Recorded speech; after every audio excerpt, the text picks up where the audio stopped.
नोरमा group, जो सोचता है वो करता है। आपके अपने सपनों का आशियाना। नमस्कार, भारत लाइव देख रहे हैं आप। चुनाव में 8 से 9 महीने बचे हुए हैं और बिहार के चुनाव को लेकर के पूरा देश फोकस्ड है। कारण ये है कि दिल्ली के बाद जब आज वोटिंग खत्म हो जाएंगे, तो एकमात्र बिहार ऐसा राज्य है जहां इस वर्ष चुनाव होने वाले हैं। और बिहार के चुनाव को इतना महत्वपूर्ण क्यों माना जाता है, ये आप अच्छी तरह से समझ रहे होंगे, क्योंकि लोकतंत्र की जननी है। और ऐसे में लोकतांत्रिक प्रक्रिया को और मजबूत करने और चुनावी रणनीति में उतरने से पहले हर छोटे-बड़े दल अपने-अपने हिसाब से अपनी रणनीतियां बनाते हैं। रणनीति बननी शुरू हो चुकी है। जब से गठबंधन की राजनीति की शुरुआत हुई है, तब से आपको ये पता नहीं चलता है कि छोटे दल कौन हैं, बड़े दल कौन हैं और बड़े-बड़े दल भी परेशानी में दिखते हैं, जबकि छोटे दल बेहतर प्रदर्शन कर लेते हैं। ऐसा ही एक दल है राष्ट्रीय लोक मोर्चा, उपेंद्र कुशवाहा की पार्टी है। और जिस तरह से लोकसभा चुनाव से कुछ दिन पहले ये पार्टी फिर से अस्तित्व में आई और उसके बाद से लगातार इतनी इम्पोर्टेंट हो गई है कि हार के बाद भी उपेंद्र कुशवाहा को एनडीए गठबंधन ने राज्यसभा भेजना जरूरी समझा, क्योंकि उपेंद्र कुशवाहा के बिना वो कोरम पूरा नहीं होता था जिसे एनडीए कहा जाता है। कुशवाहा समाज के एक छत्र नेता कहे जाने वाले उपेंद्र कुशवाहा जमीनी नेता हैं और उनको लेकर के कहा यह जाता है कि वो कई बार टूटे, लेकिन जुड़ने में उन्हें देर नहीं लगती है। उन्हीं की पार्टी से हमारे साथ जुड़े हुए हैं रामपुकार सिन्हा जी, जो कि काफ़ी मुखर भी हैं और बिहार की राजनीति को बड़ी बारीकी से समझते हैं। हम इनसे बातचीत करेंगे क्योंकि एक तरफ जहां एनडीए गठबंधन एकजुट होकर के पूरे बिहार में भ्रमण कर रहा है, प्रवक्ता स्तर से लेकर के प्रदेश अध्यक्ष स्तर तक मीटिंग्स की जा रही है और आने वाले 2025 के चुनाव की तैयारी की जा रही है। इन सबको देखते हुए विपक्ष भी पूरी तरह से अपनी पंख फैलाने लगा है। राहुल गांधी दोबारा 18 दिन के भीतर बिहार लौट रहे हैं। हम ये जानकारी तो लेंगे ही कि 5 दलों का ये जो गठबंधन है, वो अलग-अलग घूम करके किस तरह से लोगों को अपने तरफ आकृष्ट करने में सफल हो पा रहा है या नहीं हो पा रहा है। लेकिन सबसे पहला सवाल मेरा होगा, रामपुकार जी हमारे साथ फ़ोन लाइन पे मौजूद हैं। उनसे हम जानना चाहेंगे कि राहुल गांधी की 18 दिन में आज दूसरी यात्रा है। आखिर इतना ज़्यादा बिहार फ़ोकस्ड क्यों है? क्या कांग्रेस बदल रही है?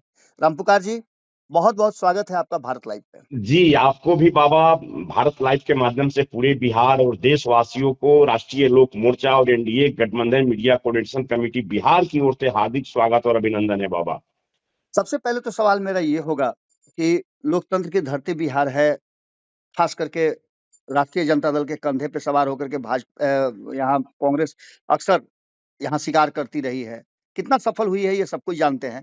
अब राहुल गांधी का लगातार बिहार दौरा और कई तरह की बातें कहना, आपको कैसा लगता है? क्या कांग्रेस एक बार फिर से अपने पैर पे खड़ा होने की तैयारी कर रही है या इसके पीछे कुछ और आप समझना चाहते हैं? जी बाबा, बहुत अच्छा आपका प्रश्न रहा और मैं बताना चाहता हूं कि देखिए, खासकर बिहार में कांग्रेस राष्ट्रीय पार्टी है और एक जी, क्षेत्रीय क्षेत्रीय पार्टी के पीछे पीछे बौना साबित हो रही है। कांग्रेस के नेतृत्वकर्ता को लगना चाहिए कि वो राष्ट्रीय पार्टी होकर और आज वो पिछलग्गू पार्टी बनकर बिहार में घूम रही है, जैसा कि विगत लोकसभा चुनाव में भी देखने को मौका मिला है। जी, और आज आज जो कांग्रेस की स्थिति बिहार में बन गई है, उससे यह कहने में कहीं कोई अतिशयोक्ति नहीं है कि कांग्रेस राजद की पिछलग्गू पार्टी बनकर बिहार में काम कर रही है। अगर थोड़ा भी अगर कांग्रेस के पास अपनी अगर मोरालिटी रहती, जी। तो कम से कम कांग्रेस एक राष्ट्रीय पार्टी है, इतनी पुरानी पार्टी है और देश की पुरानी पार्टी है और आज वो बिहार में क्षेत्रीय पार्टी के पीछे रहकर काम कर रही है। इससे ज्यादा हास्यास्पद बात और क्या हो सकता है? और रामपुकार खासकर जी, जी रामपुकार जी, जी आपने आपने जो जवाब दिया, उस जवाब में आपके भी तो भारतीय जनता पार्टी इतनी बड़ी पार्टी है और जदयू जैसी क्षेत्रीय पार्टी के पीछे-पीछे दौड़ रही है। जी, देखिए, भारतीय जनता पार्टी जो पार्टी है, जनता दल यू, राष्ट्रीय लोक मोर्चा, हिंदुस्तानी अवाम मोर्चा और लोक जनशक्ति पार्टी रामविलास के साथ है, लेकिन यहाँ एक कोऑर्डिनेशन कमेटी है। यहाँ जी, कुछ भी तय होता है तो भारतीय जनता पार्टी को हम तमाम चारों दल के साथ या हम चारों दल भारतीय जनता पार्टी के साथ बैठकर जी, कोऑर्डिनेशन कमेटी बनाकर एक रणनीति तय करते हैं और जी। इसके हमारे राष्ट्रीय नेतृत्व है। जनता दल से आदरणीय नीतीश कुमार जी हैं, जी जेपी नड्डा, भारतीय जनता पार्टी से आदरणीय नरेंद्र भाई मोदी जी हैं, जेपी नड्डा साहब हैं। इसके अलावा हिंदुस्तानी अवाम मोर्चा से जीतन राम मांझी जी हैं। हमारे पार्टी सुप्रीमो भारत सरकार के पूर्व मंत्री माननीय राज्यसभा सांसद श्री उपेंद्र कुशवाहा जी हैं। लोक जनशक्ति पार्टी रामविलास से आदरणीय चिराग पासवान जी हैं। तो सभी लोग मिलकर एक कोऑर्डिनेशन कमेटी बनाकर कोई बिहार की रणनीति तय करते हैं। जी लेकिन इंडी अलायंस में राष्ट्रीय जनता दल सुप्रीमो आदरणीय लालू प्रसाद जो कहेंगे वही काम करना पड़ता है कांग्रेस आई के लोगों को, वामपंथ के लोगों को। जी इसलिए बाबा मैं कहने में थोड़ा भी झिझक महसूस नहीं कर रहा हूं कि कांग्रेस पार्टी जो राष्ट्रीय पार्टी है बिहार में राष्ट्रीय जनता दल का पिछलग्गू पार्टी बनकर काम कर रही है। 18 दिनों के अंदर में ये दूसरी यात्रा है और दूसरी यात्रा में आप लोगों के एक बड़े वोट बैंक पर सेंधमारी करने के लिए 130 वर्षों के बाद जगलाल चौधरी को याद किया गया है कांग्रेस के द्वारा। इसको आप किस तरह से देखते हैं? क्या आपको वोट बैंक में सेंधमारी हो पाएगी? देखिए, मैं जगलाल चौधरी जी को सत सत नमन एवं भावभीनी श्रद्धांजलि अर्पित करता हूं। वैसे वीर योद्धा, वैसे क्रांतिकारी योद्धा जिन्होंने संपूर्ण जीवन समाज के लिए समर्पित किया, राष्ट्र के लिए समर्पित किया, देश के लिए समर्पित किया, और आज कांग्रेस पार्टी उन्हें याद कर रही है। हमारे नेता भी आदरणीय उपेंद्र कुशवाहा जी जब विरासत बचाओ नमन यात्रा लेकर निकले थे तो आदरणीय स्वर्गीय जगलाल चौधरी जी के स्मारक पर जाकर पुष्प अर्पित किए थे। जी और उसके बाद से बहुत सारे पार्टियों को लगा कि अब जगलाल चौधरी जी को याद करना है, लेकिन हमारे नेता आदरणीय उपेंद्र कुशवाहा जी सबसे पहले लगभग सैकड़ों गाड़ियों की काफिला के साथ उनके स्मारक पर जाकर स्वर्गीय जगलाल चौधरी जी के स्मारक पर पुष्प अर्पित कर उन्हें नमन किया। बिल्कुल। तो ये मुझे याद है जब विरासत बचाओ नमन यात्रा जब आप निकाले थे तो आप लोगों ने निश्चित रूप से आइडेंटिफाई किया था कई महापुरुषों को। जी, तो अब आज कांग्रेस हम लोगों के नकल कर रही है। कांग्रेस इतने दिनों से, मैं राहुल गांधी जी का उस दिन का एक पोस्ट पर मैं पढ़ा था, भारत ललीन अमर शहीद जगदेव प्रसाद जी की जयंती के अवसर पर राहुल गांधी जी अपने एक पोस्ट पर उन्होंने जो पोस्ट किया था, मुझे खुशी हो रही है कि जिस भारत ललीन अमर शहीद जगदेव प्रसाद जी की हत्या वो कांग्रेसी हुकूमत के नेताओं के द्वारा किया गया था, आज कांग्रेस के युवराज राहुल गांधी जी हमारे भारत ललीन अमर शहीद जगदेव प्रसाद जी को नमन कर रहे हैं उनके जयंती के अवसर पर। इससे ज्यादा अब कांग्रेस क्या कर रही है, तो इससे ज्यादा देश और बिहार की जनता तो समझ रही है। इसलिए मैं फख्र के साथ कह सकता हूं कि भारत ललीन अमर शहीद जगदेव प्रसाद जी का जो अधूरा सपना था, उस सपना को चकनाचूर करवाने में कांग्रेस की हाथ रही है। आज जो कांग्रेस हमारे अमर शहीद जगदेव प्रसाद जी के सपनों को आगे करने के लिए अब आगे आ रही है, तो मैं मान सकता हूं कि हमारे नेता आदरणीय उपेंद्र कुशवाहा जी का जो विजन है लोकतांत्रिक मूल्यों पर चलने का, समाजवादी मूल्यों पर चलने का, धर्मनिरपेक्ष ताकतों के मूल्यों पर चलने का, तो ये ताकत को अब हमारे विरोधी पक्ष तो कम से कम अपनाने का काम कर रहे हैं। बाबा ऐसा है रामपुकार जी की आपने तो अपनी बातों को रख दिया, लेकिन कहीं ऐसा तो नहीं कि आप लोग राहुल गांधी को अंडर एस्टिमेट कर रहे हैं? राहुल गांधी ने 2024 के चुनाव में आपके गठबंधन को, खास करके भारतीय जनता पार्टी की अगर बात करें, आप भी देख रहे होंगे आंकड़ों में 2 बार के जो उनके प्रदर्शन थे उस प्रदर्शन से उनको पीछे ढकेल दिया, खुद का बेहतर प्रदर्शन किया। अब उनके कोच बदल गए हैं और आप भी जानते हैं कि जब कोच मजबूत हो तो टीम में एक नया जान फूका जाता है। प्रियंका गांधी पूरी तरह से बिहार के साथ साथ कहा जा रहा है कि राहुल गांधी को गाइड कर रही हैं। क्या लगता है आपको कि आप लोग अंडर एस्टिमेट तो नहीं ना कर रहे हैं राहुल गांधी को? देखिए, हम लोग अंडर एस्टिमेट राहुल गांधी जी को क्यों करें? राहुल गांधी जी और कांग्रेस के प्रदेश अध्यक्ष जी हैं यहाँ डॉक्टर अखिलेश प्रसाद सिंह जी, अगर उन लोगों को थोड़ा भी अगर बिहार में कांग्रेस पार्टी का अगर थोड़ा भी इमेज बचा के रखना है तो अपने बलबूते बिहार में खड़ा हो। जैसे कि दिल्ली के चुनाव में, दिल्ली में चुनाव हो रहा है, दिल्ली में कांग्रेस अलग अलग लड़ रही है और उसी इंडिया अलायंस के लोग हैं, आम आदमी पार्टी अलग लड़ रहा है। तो अगर बिहार में आगामी लोक विधानसभा चुनाव होने वाला है सितंबर अक्टूबर माह में, तो उस समय अगर कांग्रेस अपनी ताकत का इजहार करता है बिहार में, तब मैं समझूंगा कि वाकई में राहुल गांधी जी जो सपना देखना चाहते हैं बिहार में, वो सपना उनका किस तरह से पूरा होगा, लेकिन वो सपना उनका तब तक पूरा नहीं होगा जब तक वो कांग्रेस के जब तक वो राष्ट्रीय जनता दल के पिछलग्गू बनकर रहेंगे, वामपंथ के पिछलग्गू बनकर रहेंगे। कांग्रेस को अपनी ताकत दिखाना चाहिए बिहार में। राहुल गांधी जी विधान लोकसभा चुनाव के बाद दो बार, अभी दूसरी बार आज बिहार यात्रा पर आ रहे हैं, जी और आज बिहार यात्रा पर आ रहे हैं, तो राहुल गांधी जी को बिहार में अपनी ताकत को दिखाना चाहिए। जिस प्रकार दिल्ली में वो ताकत को दिखा रहे हैं, उस जी तरह बिहार में ताकत को दिखाए। बिहार में एक क्षेत्रीय पार्टी के पिछलग्गू बनकर क्षेत्रीय पार्टी के आगे बढ़ाकर वो अपने पीछे पीछे बैटिंग करके चल रहे हैं। ये कांग्रेस पार्टी के लिए कहीं भी, जो दीर्घकालीन राजनीति है, उसके लिए कहीं भी सुटेबल नहीं है। रामपुकार जी, मेरा अंतिम प्रश्न होगा और ये प्रश्न जी बहुत जरूरी इसलिए बिहार के लोगों के लिए हो जाता है कि बिहार के लोग भी बड़ी गौर से आपके ये 5 लोगों की जो टीम है, 5 पांडवों की टीम आप जी जिसको जी बताते जी हैं, इस जी पर देख रही है और ये जानना चाह रही है कि आप लोग आखिर कर क्या रहे हैं, क्योंकि जी 2-2 3-3 स्तर पर, या कहा जाए तो बूथ स्तर से लेकर के और ऊपर के स्तर तक, राज्य स्तर पर आप लोगों ने, जहां एक तरफ सभी दलों के प्रदेश अध्यक्ष, तो वहीं प्रवक्ता, ये सारी टीम बनी हुई है और आप लोग अलग-अलग जिला में घूम करके, प्रखंडों में घूम-घूम जी करके और अपने कार्यकर्ताओं के साथ-साथ अपने जो पदाधिकारी हैं, क्षेत्रीय पदाधिकारी हैं, उन सभी लोगों को जागरूक कर रहे हैं। क्या जी है इसका, क्या इम्पैक्ट पड़ रहा है? इसके फायदे आपको नज़र आ रहे हैं क्या? जी जी बाबा, ऐसा है कि आज मेरा 8वां जिला है। मैं आज मधुबनी जिला में हूँ। मधुबनी जिला के सर्किट हाउस से एनडीए गठबंधन के पांचों पार्टी के जो प्रवक्ता हैं, हम लोग प्रेस कॉन्फ्रेंस को संबोधित करेंगे 11:30 बजे, और कल मैं स्वयं वैशाली में रहूंगा। आज मैं मधुबनी जिला में हूँ। जी, तो इससे एक असर हो रहा है कि ग्रास रूट पर, ऊपर ऊपर में जो हमारे एनडीए गठबंधन के नेता है, वो तो गठबंधन हो जाती है, जी, लेकिन बूथ स्तर पर हमारा एनडीए गठबंधन का एक एक कार्यकर्ता, एक एक पदाधिकारी कैसे तालमेल करके चुनाव के दिन अपने वोटरों को निकालकर और एनडीए गठबंधन के पक्ष में मतदान करावे, इसके लिए हम लोगों ने एक कार्यक्रम किया है। अभी पूरे बिहार में अभी हम लोग का एक कार्यक्रम चल रहा है, एनडीए गठबंधन कार्यकर्ता सम्मेलन। उसके पहले एनडीए गठबंधन के जो संयोजक, पांचों पार्टी के एक एक संयोजक बनाए गए हैं, 5 संयोजक बनाए गए, वो पांचों संयोजक जाते हैं सम्मेलन तैयारी की समिति की कार्यक्रम की समीक्षा करते हैं। उसके जी, बाद फिर हम सभी प्रवक्ता, पार्टी के जो प्रमुख प्रवक्ता हैं, पार्टी के अन्य प्रवक्ता हैं, सभी प्रवक्ता हम लोग जाकर पांचों पार्टी के प्रवक्ता प्रेस कॉन्फ्रेंस करते हैं।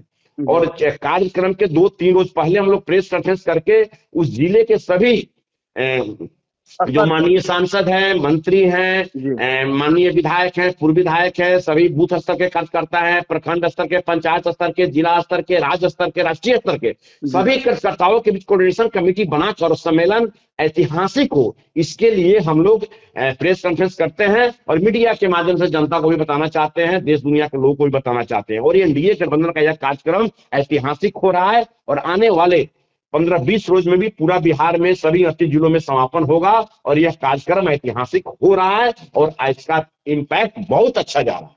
इन सब के पीछे अंतिम प्रश्न होगा मेरा, बिल्कुल अंतिम प्रश्न है। इन सब के पीछे कहीं न कहीं चुनावी रणनीति है, आने वाला 2025 का चुनाव है।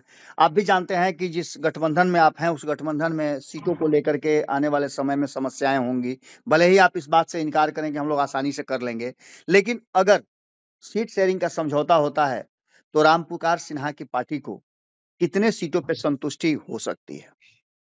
बाबा, पूरे बिहार में हम लोग 243 सीटों पर लड़ रहे हैं।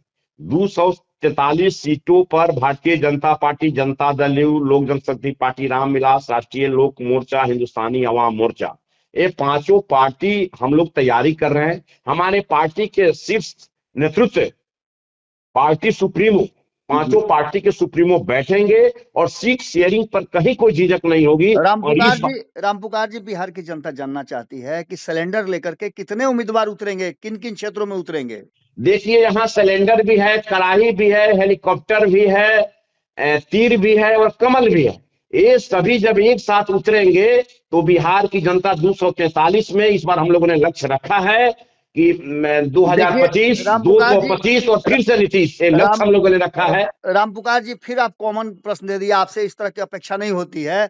आप जिन सिंबलों का नाम लिए, उसमें से तीर तो ऑटोमेटिक आप जानते हैं कि दूर तक वार करता है। हेलीकॉप्टर आपको पता है ऊपर-ऊपर ही उड़ जाता है, आप लोग को पता भी नहीं चलता है। और रहा कमल का, तो उसका सुगंध तो सभी को भा जाता है, सब लोग लुभा जाते हैं। लेकिन सिलेंडर और कड़ाही, ये इन दोनों के बिना भोजन नहीं पकता है। इन दोनों बिल्कुल को क्या मिलेगा सिलेंडर और बिल्कुल कढ़ाई बाबा, से? बहुत अच्छा आपने बात बताया कि आज घर घर में गैस सिलेंडर छा गया है। पूरे बिहार और पूरे देश में बिना गैस सिलेंडर के कहीं किसी का खाना नहीं बना। आदरणीय प्रधानमंत्री नरेंद्र भाई मोदी उज्ज्वला योजना के तहत सभी घर घर में गैस सिलेंडर दे दिए है। तो गैस सिलेंडर घर घर में है और गैस सिलेंडर घर घर में रहेगा और बिहार की राजनीति में गैस सिलेंडर भी आगे निकलेगा। और इसके नेता आदरणीय उपेंद्र कुशवाहा जी एनडीए गठबंधन कम से में कम कितना? एनडीए गठबंधन में बाबा हम लोग 243 पर तैयारी कर रहे हैं और बहुत चंद समय में आप लोगों को बुलाकर हम लोग बता देंगे कि पांचों पार्टी एनडीए के रूप में कौन कौन कितना कहां लड़ेगा। यह बहुत चंद समय में आप लोग हम लोग बता देंगे। थोड़ा समय का इंतजार कीजिए बाबा। बिहार को आप अच्छी तरह से समझते हैं। ये मेरा एकदम बिल्कुल अंतिम प्रश्न है, क्योंकि जी हमने शुरुआत किया था राहुल गांधी से। हम जी वही एक प्रश्न आपसे अंतिम प्रश्न पूछेंगे और जी इसका बहुत छोटा सा जवाब चाहेंगे जी कि आप भले ही एनडीए गठबंधन में हो, लेकिन एक बात तो आपको भी समझ में आएगी कि आजादी की लड़ाई में कांग्रेस ने बहुत अच्छा काम किया था। आज कांग्रेस समाप्ति की तरफ जा रही है, धीरे धीरे करके संकुचित होती जा रही है। राहुल गांधी, प्रियंका गांधी, जो कि अगली पीढ़ी के कहा जाए तो लोग हैं जो कांग्रेस को संभाले हुए हैं, इनको आप बिहार में चुनाव लड़ने के लिए क्या सलाह देंगे? किस तरह से लड़ना चाहिए? देखिए, कांग्रेस पार्टी को सबसे पहले अपने वजूद पर खड़ा होना चाहिए। एक राष्ट्रीय पार्टी है और जी। बिहार में पिछलग्गू पार्टी बनकर नहीं रहे। हम यही सलाह देना चाहते हैं। लड़ाई है, लड़ाई तो होती ही रहती है राजनीति में, लेकिन उतनी बड़ी राष्ट्रीय पार्टी जो आजादी के आंदोलन से लेकर आज तक है, केंद्र में लगभग 3 दशक 4 दशक तक सरकार रही है कांग्रेस की, और उसके बावजूद भी आज बिहार में राष्ट्रीय जनता दल का पिछलग्गू बनकर कांग्रेस काम कर रही है। ये गैर मुनासिब है। कांग्रेस को अपने बलबूते हम लोगों के साथ लड़ाई लड़नी चाहिए। 2020 जैसी स्थिति तो आप लोग नहीं ना उत्पन्न करेंगे सीट शेयरिंग के समझौते में? नहीं, इस बार एनडीए बहुत मजबूत है और एनडीए पूरी मजबूती के साथ चुनाव लड़ेगी 243 सीटों पर। और अंत में मैं यही कहना चाहता हूं कि 2025, 225 और फिर से नीतीश, यही एनडीए का नारा है। और आदरणीय नरेंद्र भाई मोदी जी, आदरणीय नीतीश कुमार जी, आदरणीय उपेंद्र कुशवाहा जी, आदरणीय जीतनराम मांझी जी और आदरणीय चिराग पासवान जी का जो एक गठबंधन बिहार में है, एक गठबंधन मजबूती के साथ उभरेगा और पुनः हम लोग बिहार में एनडीए गठबंधन का मजबूत सरकार बनाएंगे। मैंने ये मान लिया जाए कि सिलेंडर जो है वो कड़ाही में छनर बनर करेगा इस बार? इस बार सिलेंडर, गैस सिलेंडर जन जन तक पहुंच गया है और जन जन तक पहुंचेगा और पूरे बिहार में उज्ज्वला योजना के तहत घर घर तक पहुंचकर एनडीए सरकार बनाने में कामयाबी हासिल करेगी गैस सिलेंडर साहब। चलिए, बहुत बहुत धन्यवाद रामपुरा जी। जी, आपको भी आभार बाबा। आपके सपनों को हमने सजाया है, ई होम्स पैनोरमा को हमने बनाया है। ई होम्स मेरा एक सपना था जिसपे मैं पिछले 4 साल से काम कर रहा था। हमने जो बनाया है वो सबने है माना। ई होम्स पैनोरमा में हो आपका भी आशियाना। और फाइनली हमने 2021 में इस प्रोजेक्ट को लॉन्च किया। बहुत लोग अप्रिशिएट कर रहे हैं कि पूर्णिया जैसे शहर में, बिहार के, एक तो बिहार की बात करें उसमें भी पूर्णिया जैसे छोटे जगह में इस तरह का लाइफस्टाइल देना, ये सुन के हम लोगों को बहुत अच्छा लगता है। ई होम्स में हमने कुछ और भी किया है, जैसे हम जिस जगह में रह रहे हैं हमारे फैमिली सिक्योर हो, उनको सिक्योरिटी का ध्यान में रखा है। आपकी सुविधा और सुरक्षा आपके लिए खास है, ये आपका विश्वास है। इसमें आर्टिफिशियल इंटेलिजेंस का 7 लेयर सिक्योरिटी का हमने इस्तेमाल किया है। लस ग्रीन कैंपस को बनाया है। यदि हमारा बाउंड्री वाल है तो वो वर्टिकल गार्डन है। ये जितनी भी फैसिलिटी होता है एक इंटरनेशनल टाउनशिप में, ई होम्स है, ये हम लोग विश्वास नहीं कर पा रहे हैं। जो भी हमारे मित्र, दोस्त या जो भी हमारे बाहर के बाहर आते हैं तो हम लोगों को बहुत अच्छा सुनने को मिलता है और बहुत अच्छा क्रेडिट मिल रहा है। वो सारा हमने सिर्फ एक बिल्डिंग नहीं बनाया, हमें एक बहुत अच्छा लाइफस्टाइल दिया ई होम्स में, और मेरा एक सपना था जिसको मैं आज फुलफिल होते हुए देख पा रहा हूँ। ये आपका आवास है। ई होम्स पैनोरमा में अब आपका निवास है। E Homes Panorama, luxurious lifestyle redefined. Panorama Group, जो सोचता है वो करता है। अगर ये वीडियो पसंद आई और वह बिहार के राजनीति और बिहारियत से सरोकार रखेनी तो सब्सक्राइब बटन दबा के चैनल के सब्सक्राइब कर ली। ओजे एगो घंटी बा, ओकरा बटन दबा देला से कुल सटीक और मारक खबर रुआ मुफ्त में मिल जाई। अगर रउआ पत्रकारिता के हमनी के नया प्रयोग में सहयोग कर चाहतानी तो ज्वाइन बटन दबा दी। पेटीएम नंबर नोट कर ली 9386816700।